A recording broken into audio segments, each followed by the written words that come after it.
Hi guys, it's your Gem in here, Tarot Reader. So this is pick a card reading. Alamin natin kung ano ang posibleng paparating sa buhay mo. Just a reminder, this is a general reading. So this may or may not resonate with you, so don't take it personally. This is just a guide. This is also a timeless reading. So kung panood mo ito sa ibang panahon at ibang pagkakataon, possible na nakatadhanang mapanood mo ang reading na ito.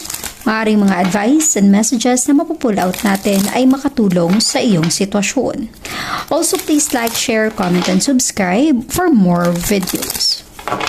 Give me your energy. Ano ang posibleng paparating sa buhay mo? Okay. Give me your energy.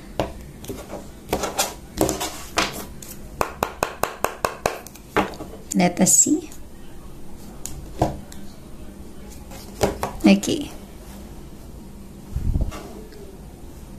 You have here set A, set B, or set C. Piliin mo mabuti kung anong energy ang umahatak sa iyo sa mga set na ito. Kapag nakapili ka na, pwede mong i-check ang description box below. Nandun yung timestamp ng set na napili mo. Okay, let's start. Hi, set A. So, alamin natin kung ano ang napili mong energy. Ano ang posibleng paparating sa buhay mo, set A. Give me your energy. Ano ang posibleng paparating sa buhay mo? Give me your energy, set A. Give me your energy.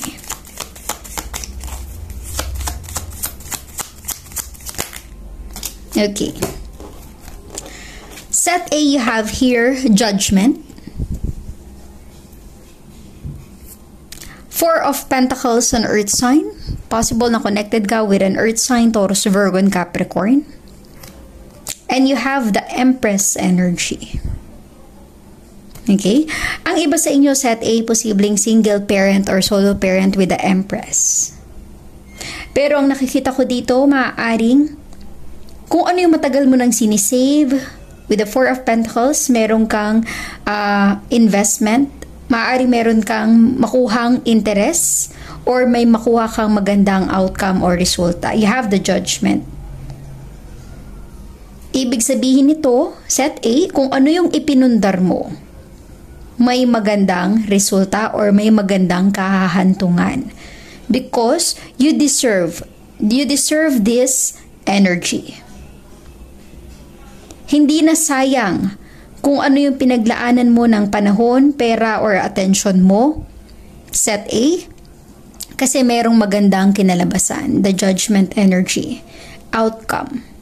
And also, the Empress energy, a very strong personality, very strong energy, makakamit mo kung ano yung ninanais mo sa buhay. Makakamtan mo yung pangarap mo. Okay, let us get more energy for you, set A. Give me more energy for set A. Ano ang posibleng darating sa buhay niya? You have the King of Swords, an air sign. Gemini, Libra, and Aquarius, posibleng connected sa'yo. Para bang merong gustong makipag-usap sa'yo, set A. This person, para bang may gusto siyang sabihin, aminin, na katotohanan sa'yo. Kung ano man ang connection mo sa kanya, parang yung pag-amin niya, ang isa sa dahilan na posibleng magbago yung takbo ng buhay mo. Kung ano man ang connection mo sa kanya, parang with the King of Swords, para bang yung person na ito may handa ng panindigan. Merong handang panindigan or panagutan para sa ibang set A. Okay? Let us see. May gustong makipag-communicate or kumausap sa'yo. You have the Sun. The Sun energy. Ibig sabihin yan, may pag-asa. There's hope. There's a possibility. Para sa ibang set A, with the Sun energy, gaya ng sabi ko, posibleng merong anak. So resonate as it is. Let us get one more card for you. Set A. Four of Wands. A 4 sign. Maaaring ikaw ay connected with a 4 sign, Aries, Leo, and Sagittarius. I'm really getting a strong energy, set A. You will have a long-term commitment with someone. Ibig sabihin nito, yung overall energy na na-feel ko, kung ano man yung investment na nilaan mo sa trabaho, sa business, sa relationship, may magandang kahantungan. You will have a better life, a happy life with this person. Yung para bang handa kang panagutan or panindigan. Okay? With the 4 of Wands, a long-term commitment with someone. And the Sun energy, pag-asang magkaroon ka ng magandang buhay. So, claim it. Okay? The Judgment, this is the outcome, the result of your actions. Ibig sabihin nito, yung effort na nilaan mo, yung tiwalang ibinigay mo, yung ininvest mo, kung pera man yan, may magandang result or outcome. Okay? So, resonate as it is, set A. Please like, share, comment, and subscribe for more videos. Thank you, set A.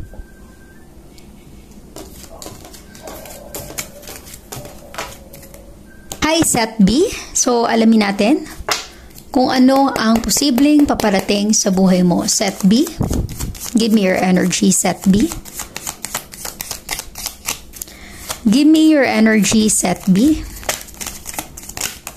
Give me your energy, set B. Okay. Set B, you have here the Hermit energy. Maaaring ikaw ay connected with a strong Virgo. This is an earth sign. Ace of Cups, a water sign, Cancer, Scorpio, and Pisces. Possible na connected sa iyo.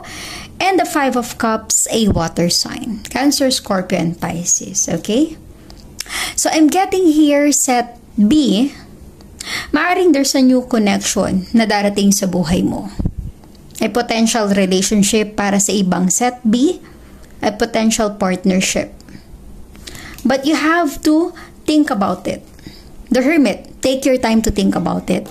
Para sa ibang set B, maaaring meron kang pinagdaanan sa sitwasyon mo. Posibleng ikaw ay merong regrets or pinanghihinayangan sa nakaraan. Kumbaga, hindi mo napapansin yung Ace of Cups, yung new connection, kasi meron kang, sa iba ka nakatuon, set B.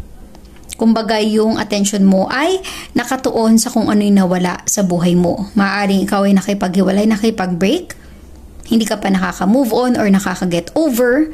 You are just taking your time na makarecover. Alam mo yun, the Hermit energy. Gusto mo muna mapag-isa. Ayaw mo nang may kinakausap. Hindi ka nag-entertain ng iba. You are just waiting for the right timing na maging okay ka. Yung alam mo yung mahil yung mga pain or sadness na dinanas mo sa sitwasyon.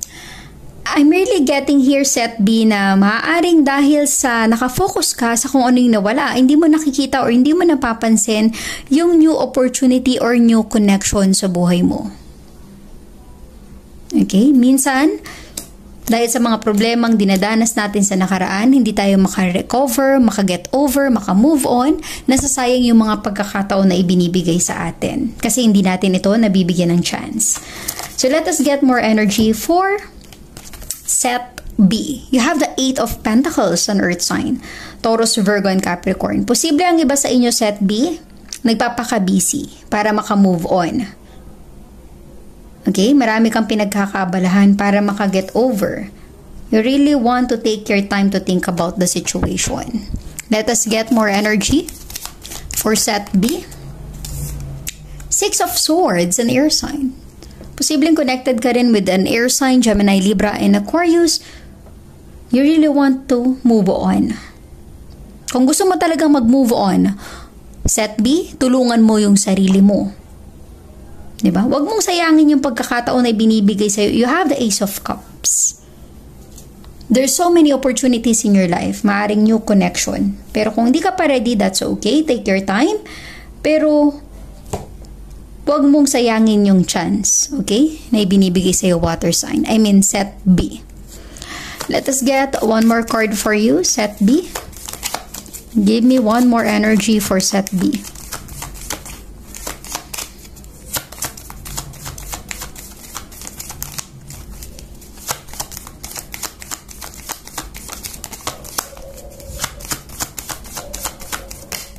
Okay.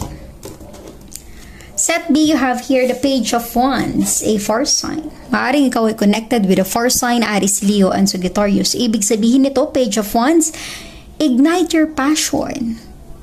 Ibalik mo yung dati mong sigla, yung excitement, dati mong saya. Humanap ka ng magbibigay ng motivation sa'yo, Set B. Kasi nafe-feel ko may darating sa buhay mo with the Ace of Cups. Pero dahil nga nasa process ka ng moving on, hindi mo ito napapansin. Kung mabibigyan mo lang ng pagkakataon, posibleng ito yung makatulong sa'yo para magbalik yung dating ikaw, Set B. Okay? So resonate as it is, Set B. Please like, share, comment, and subscribe for more videos. Thank you, Set B.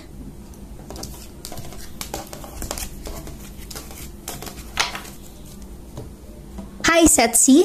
So, alamin natin kung ano ang posibleng paparating sa buhay mo. Set C.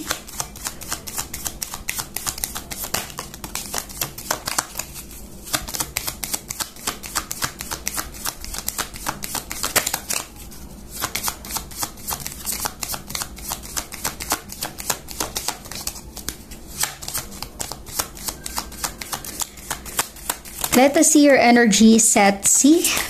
Ano ang paparating sa buhay mo? Okay. Set C, you have here the Hanged Man energy, the Magician energy, and Six of Wands, a fire sign. Aries, Leo, and Sagittarius, maaaring connected ka with a fire sign energy. Six of Wands. So, meaning to say, Set C, you will gain victory. Makakamit mo yung success sa buhay mo, Six of Wands. Diba? Meron kang minamanifest, pinagdarasal na matupad or mangyari sa buhay mo. Matagal mo na tong inaantay or inaasahan. This is a confirmation, Set C, na makakamit mo yung minamanifest mo. Makakamit mo kung ano yung pinagdarasal mo na mangyari or dumating sa buhay mo. This is victory in your life, Set C. However, ingat sa mga taong pinagkakatiwalaan mo kasi hindi lahat ng yan, yung mga taong nasa paligid mo, ay masaya sa mga matatamasa mong success or victory sa buhay mo. Ang iba dyan, nakikimarites lang, naiinggit or nai-insecure sa'yo. Kaya, huwag ka basta-basta post ng post sa social media kasi hindi natin alam kung ano yung tumatakbo sa isipan ng ibang tao sa paligid mo. Okay? At ingat sa mga taong pinagkakatiwalaan. Let us get more energy for you, Set C. You have the Eight of Wands, a fire sign. Be ready, Set C. May paparating na blessing and opportunity. Mabilis ang pagdating nito para sa iyo. It really feels na this will really change your life, your situation, Set C. This is some kind of a blessing because you have the Magician energy. You are manifesting exactly kung ano yung darating sa buhay mo. So kung ano yung ninanais mo, Set C, minamanifest, pinagdarasal mo, pinagpipray mo, tingin ko yan yung paparating para sa iyo because you have the victory. Ibig sabihin yan, that is a sign of confirmation na you will receive what you deserve, you will get what you are praying for. Kung ano yung pinagdarasal or hinihiling mo, Set C. Give me more energy for Set C. Give me more energy for Set C. Kung ano man yung minamanifest mo, Set C. Okay, you have the Seven of Pentacles, an earth sign. Posibleng connected ka rin with an earth sign, Taurus, Virgo, and Capricorn. Pero you are patiently waiting na dumating yung tamang panahon at tamang pagkakataon. Kung ano man yung pinagdarasal mo, Set C, think about it. Ito ang posibleng darating sa'yo. Katuparan ng matagal mo nang minamanifest, na matagal mo nang inaantay.